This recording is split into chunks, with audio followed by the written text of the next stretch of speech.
I am. I'm always hungry. Restaurants are bracing for a busier summer, but high prices could keep some customers at home. As the new dining season kicks off, the cost of eating out is higher than ever across the country. Menu prices have increased over the past year, with the Western region seeing the highest jump at nearly 10%. So for more on this, we want to bring in Gloria Dawson with us now. She's a retail deputy editor at Insider. This is actually a really interesting, I think, topic because it's not clear which way dining is going to go. You know, because there's a lot of depends when I was kind of like digging into the information. So typically restaurants see a summertime boom. What are we expecting this year?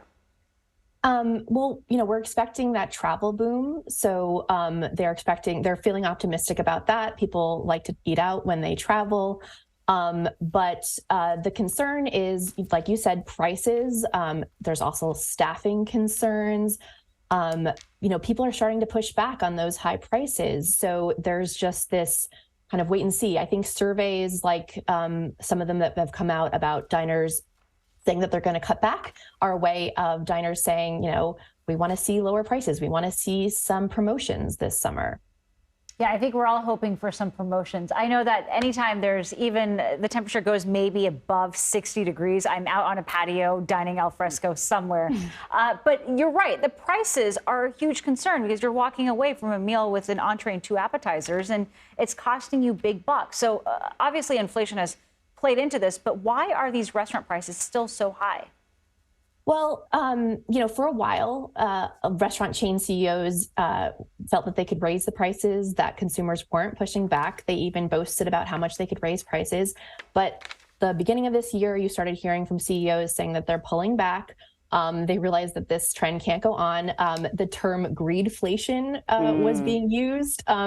So yeah, there's a shift for sure. And I think combined with the staffing and service issues people are seeing, spending a lot on a great meal where you felt like you were treated amazingly is one thing. Having to wait 20 minutes to get the check or other annoyances that come with short staffing, that's a different ballgame. Gloria, maybe it was last week we were talking about department stores. We're talking about Target versus Walmart. And Target's really been suffering because the people who normally shop at Target have now sort of, I don't want to say downgraded, but look for cheaper options. So they're going to Walmart. Exactly. And the people that would normally shop at Walmart are buying only the essentials. So Walmart is also taking a hit. And I thought it was interesting because I thought there was a good comparison between restaurants too, that we're seeing some of those like fast food, like Chipotle's, those places are really getting hit big time. They don't have the office workers coming in. But it seems like the more moderately priced restaurants maybe doing okay for the summer. Is that a good analogy, like the Target and Walmart versus cheaper restaurants and then more moderately priced restaurants?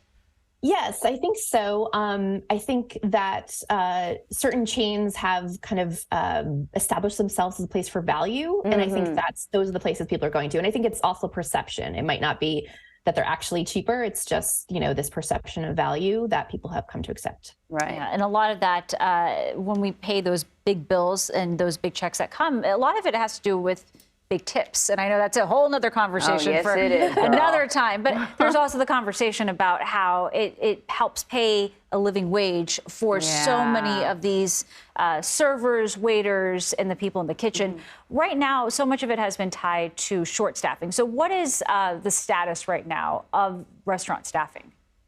It's still not great. There's still a lot of hiring. But I would say that most restaurants are focused on hiring, especially for the summer. But at the same time, in terms of service, you'll probably have a new server, if you can imagine. So that might be a frustration to customers too. And I think the tipping issue goes into this sort of experience. If you had an amazing experience, maybe tipping doesn't feel like a burden. Right. But if you didn't have a great experience, you might be frustrated about tipping, and there's other surcharges that restaurants are putting in as well.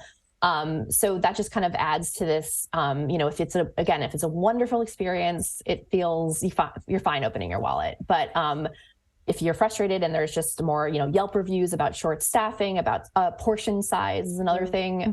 So that comes into play. So let me ask you this. Could this be the case for the summer that instead of, every Friday hitting the patio, people will be more selective about where they spend their money because they want a good meal and a great experience and to be treated special. So they may be willing to spend a little more for that experience, but not so much for kind of the more, I guess, kind of regular experience that they would have had in the summertime.